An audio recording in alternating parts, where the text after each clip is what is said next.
Hello అందరికీ నమస్కారం.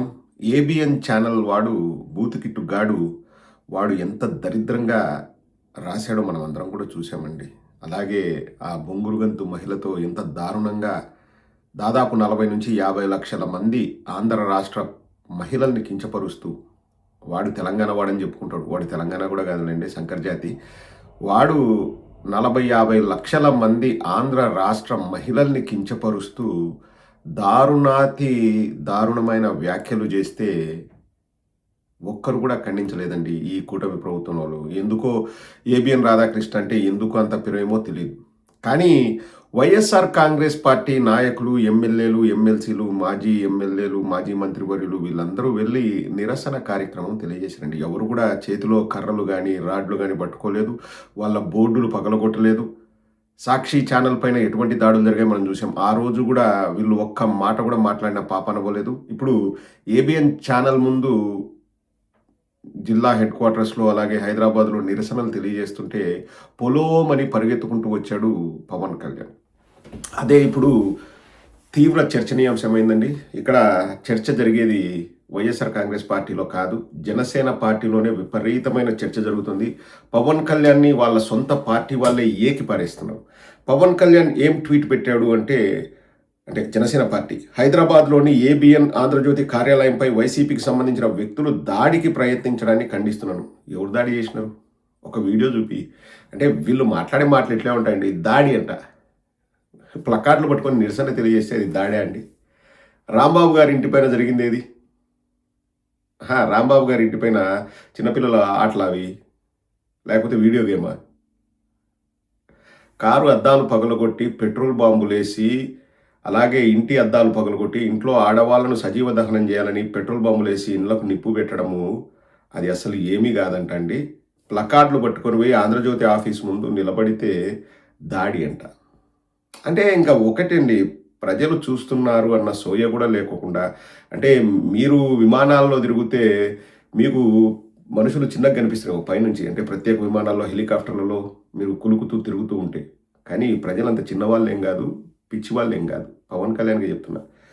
YCP చర్యలపై ఏబిఎన్ ఆంధ్రజ్యోతి సంస్థల ఎండి శ్రీ వేమూరి రాధాకృష్ణ చేసిన విశ్లేషణను జీర్ణించుకోలేని వైసీపీ నాయకులు దాడులకు దిగడం అప్రజాస్వామికం. ఆ వ్యాఖ్యలు నచ్చకపోతే ప్రజాస్వామ్య రీతిలో సమాధానం ఇవ్వాలి.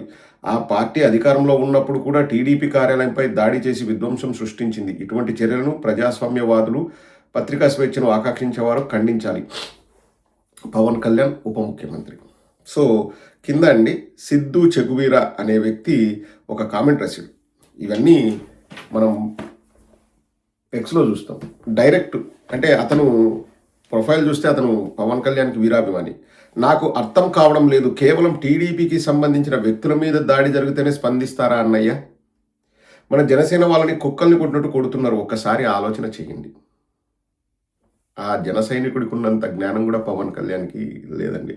ఇంకా కొన్ని కామెంట్స్ చదువుతాం చూడండి. అసలు వాళ్ళు అవుట్ రైట్గా నీకు గొండు కొట్టినా టీడీపీ సంఖ్య నాకుతావేమి, అమ్మని తిట్టినా రాధాకృష్ణ సంఖ నాకుతావు, అందరూ నీలాగా ఉండరు ప్యాకేజీ కళ్యాణ్, వైసీపీ వాళ్ళకి రోషం పౌరుషం ఎక్కువ, గుర్తుంచుకో. ఇతను కూడా పవన్ కళ్యాణ్ ఫ్యాన్. ఇలాంటి పనికిమాలిన టాపిక్స్లో ఏబిఎన్ గాడికి సపోర్ట్ చేస్తే మీ విలువ మీరే తగ్గించుకున్నట్టు పీకే గారు. సో జనసేన వాళ్ళు కూడా ఫీల్ అవుతున్నారు, ఏబిఎన్ రాధాకృష్ణ మాట్లాడింది తప్పు, అలా మాట్లాడకూడదు అని చెప్పేసి. కానీ పవన్ కళ్యాణ్ గారు పొలోమని వచ్చేసి ఏబిఎన్ రాధాకృష్ణకు సపోర్ట్ చేస్తున్నారు. ఎలక్షన్స్ ముందు పెళ్ళామంటాడు, పెళ్ళామని స్పందించావు కదా, మరి ఇప్పుడు వైసీపీ ఆడవాళ్ళు అంటే ఎవరు ఏం మాట్లాడకూడదా? అధికార మతంతో కొట్టుకుంటున్నారా మీరు? లోఫర్ రాజకీయాలు చేస్తున్నారు. మీ ఇంట్లో ఆడవాళ్ళు వైసీపీలో ఉన్న వాళ్ళు ఆడవాళ్ళు కదా, కడుపుకు అన్నం తినే మాటలు మాట్లాడండి. గడ్డి తింటున్నారు కాబట్టి బుద్ధి జ్ఞానం ఎక్కడ వస్తుంది మీకు? సో పవన్ కళ్యాణ్ గారిని సొంత పార్టీ వాళ్ళే విమర్శిస్తున్నారండి. ఇప్పుడు ఎవరైనా తప్పు మాట్లాడితే దాన్ని తప్పు అని ఖండించాలి. అదే ఎల్లో మీడియా వాళ్ళు పవన్ కళ్యాణ్ పైన ఎన్ని విమర్శలు చేశారు, వాళ్లకు అవసరం ఉందంటే నెత్తిన పెట్టుకుంటారు, లేకపోతే ఫుట్బాల్ తన్నట్టు తంటారు. అది పవన్ కళ్యాణ్కి తెలియదు కాదు. పవన్ కళ్యాణ్ 2018లో వేమూరి రాధాకృష్ణ కుటుంబ ఫోటోని పెట్టి, నేను పెట్టడం కాదండి, పవన్ కళ్యాణ్ ట్విట్టర్ అకౌంట్లో ఇంకా కూడా ఉంది, పవన్ కళ్యాణే పెట్టాడు ఆ ఫోటో. ఇది Pawan Kalyan original Twitter account. ఇది వేమూరి రాధాకృష్ణ కుటుంబ ఫోటో. అప్పట్లో నా తల్లిని దూషించారు, నా తల్లిని తీవ్రంగా అవమానించారు అని చెప్పేసి పవన్ కళ్యాణ్ మాట్లాడుతూ పవన్ కళ్యాణ్ పెట్టిన పోస్ట్ అండి ఇది.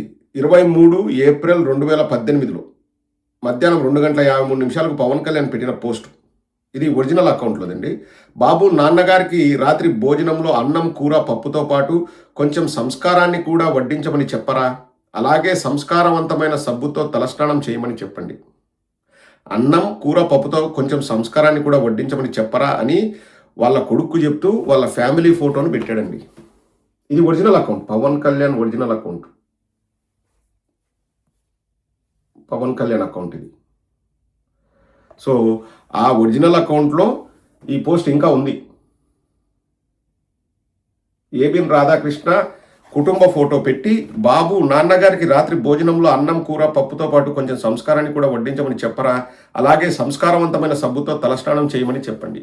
సో సంస్కారం తింటూ సంస్కారవంతమైన సబ్బుతో తలస్నానం చేయమని చెప్పారు. అంటే సంస్కారవంతమైన సబ్బు అంటే ఏదో XXX డిటర్జెంట్ సోప్ ఏదో ఉంటుంది కదా, బట్టల సబ్బుతో స్నానం చేయించి అప్పుడైనా బుద్ధికి సంస్కారం వస్తుందేమో అని చెప్పాడు. ఇంకా చాలా చాలా ట్వీట్లు పెట్టాడండి. అంటే మా తల్లిని దూషిస్తున్నారు, వీళ్ళందరికీ తెలుగుదేశం నుంచి సపోర్ట్ వస్తుంది అని చెప్పేసి 2018లో వరుసగా ట్వీట్ల మీద ట్వీట్లు విపరీతంగా పెట్టాడు పవన్ కళ్యాణ్. ఆ రోజు మీ తల్లిగారినంటే మాత్రం అది ప్రపంచ సమస్య, నేను బాధపడితే అది ప్రపంచ సమస్య, ప్రపంచంలో సమస్యలు ఉంటే నాకు బాధ లేదు అనే మనస్తత్వం పవన్ కళ్యాణ్ ఇది. ఇంతకుముందు పవన్ కళ్యాణ్ గారే మా తల్లిని దూషించారు అని పోస్ట్ పెట్టారు, అది ఒకసారి చదువుతాను వినండి. ఎప్పుడు 20 April 2018, boycott TV9, TV5, ABN for abusing our mothers, daughters and sisters, and also we have to boycott them for making business out of nudity and profanity, making business out of a helpless sister. బూతు, అలాగే బూతు మాటలు, బూతు చిత్రాలు, బూతు మాటలు అమ్ముకుంటూ వాళ్ళు వ్యాపారం చేసుకుంటున్నారు.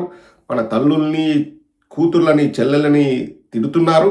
కాబట్టి TV9ని, TV5ని, ABNని బాయ్కాట్ చేయండి అని చెప్పేసి ఆ రోజు 2018 ఏప్రిల్ 20 పవన్ కళ్యాణ్ ట్వీట్ చేసి ఇంకా 100లో ట్వీట్లు పెట్టాడు ఆ రోజు తిడుతూ వీళ్ళని. మేమంతా కూడా ఆ రోజు ఖండించాం. ఎవరు ఎవరి తల్లుల్ని తిట్టకూడదు. నేను ఖండించానండి, నేను ఖండించాను. ఎవరు ఎవరి తల్లుల్ని తిట్టకూడదు. ఈరోజు చెప్తున్నాం కదా, పవన్ కళ్యాణ్ గారి తల్లి గారిని కానీ, పవన్ కళ్యాణ్ గారి కుటుంబ సభ్యులను కానీ ఎవరు కూడా తిట్టకూడదు.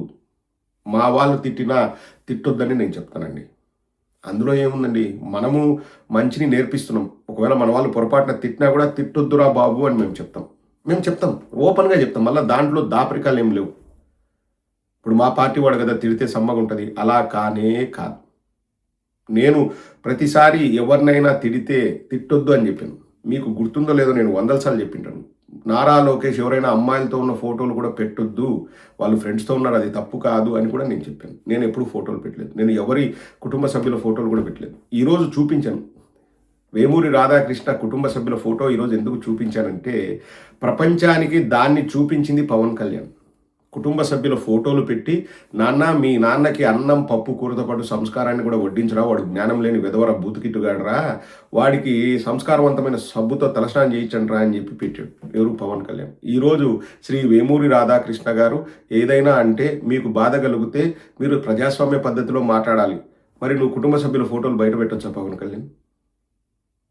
నాకు విచిత్రంగా అనిపించేది ఏంటంటే, ఆ రోజు ఎలా నువ్వు బాధపడ్డావో ఈరోజు 40-50 లక్షల కుటుంబాలు బాధపడుతున్నాయి పవన్ కళ్యాణ్.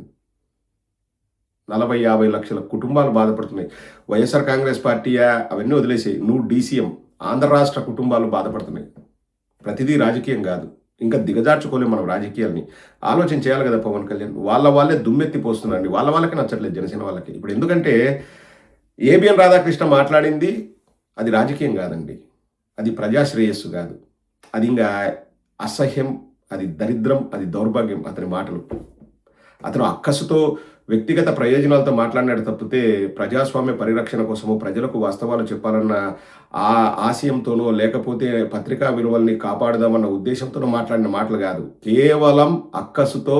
ఇప్పుడు ప్రజలకు వాస్తవాలు తెలుస్తున్నాయి అమరావతిపై అని అక్కసుతో మాట్లాడిన మాటలు తప్పితే ఏం కాదు. అటువంటి మాటల్ని మనము ఒక సమాజంగా ఖండించాలి. పార్టీలకు అతీతంగా సమాజంగా మనం ఖండించాలి. ఖండించకపోతే ఇలాంటివి జరుగుతూనే ఉంటాయి. వ్యక్తిగత జీవితాలతో ఏం పని ఉందండి? అసలు నిజంగా అండి, నేను ఇది చెప్పి ముగిస్తాను. లెంత్ ఎక్కువైతుంది. నాకు నిన్నటి నుంచి అర్థం కాని విషయం ఏంటంటే, ఆ థాట్ కూడా ఎలా వస్తుందండి అసలు? ఆ ఆలోచన కూడా ఎలా వస్తుందండి?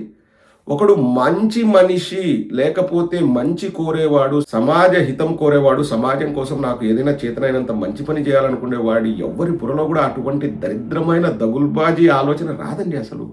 ఆ ఆలోచన ఎట్లా పుట్టింది అన్నది నాకు ఇంతవరకు అర్థం కాదండి. నాకు అంటే ఇంత అనుభవం ఉంది, ఇన్ని వీడియోలు చేశాను, వేలల్లో నేను వీడియోల్లో మాట్లాడాను, రాజకీయాల గురించి మాట్లాడాను, ఇంటరాక్ట్ అయ్యారు. కానీ నాకు ఎప్పుడు కూడా అటువంటి ఆలోచన రాదండి. పిల్లల మీద మాట్లాడదాం, పిల్లల గురించి మాట్లాడదాము, పిల్లల్ని చెల్లెళ్ళు లేకపోతే శోభనానికి పంపిద్దాం.